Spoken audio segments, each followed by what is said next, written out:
Tình yêu như nắng, nắng đưa em về bên dòng suối mơ, nhẹ vương theo gió, gió mang câu thề xa rời chốn xưa. Tình như lá úa rơi buồn trong nỗi nhớ, mưa vẫn mưa rơi, mây vẫn mây trôi, hắt hiu tình tôi. Người vui bên ấy xót xa nơi này, thương hình dáng ai. Vòng tay tiếc nuối, bước chân âm thầm, nghe giọt nắng phai. Đời như sương khói mơ hồ trong bóng tối. Em đã xa xôi, tôi vẫn chơi vơi riêng một góc trời. Người yêu dấu hỡi, khi mùa xuân vội qua chốn nơi đây. Nụ hôn đã mơ say, bờ môi ướt mi cay, nay còn đâu.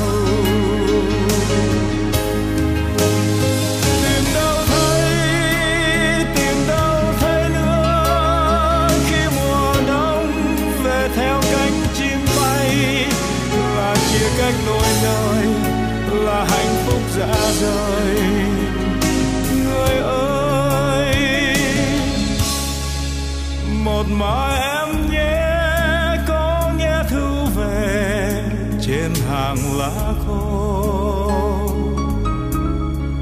Ngàn sao lấp lánh hát câu mong chờ em về lối xưa. Hạ còn nắng ấm thấy lòng sao buốt giá,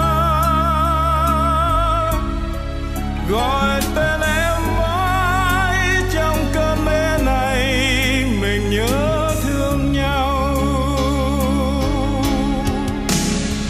Người yêu dấu hỡi, khi mùa xuân vội qua chốn nơi đây. Đã mơ say, bờ môi ướt mi cay, nay còn đâu.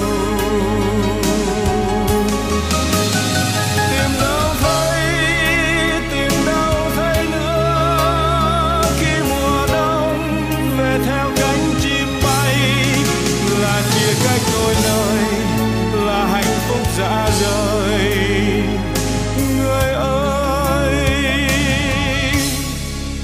một mai em nhé, có nghe thư về trên hàng lá khô. Ngàn sao lấp lánh hát câu mong chờ em về lối xưa. Hạ còn nắng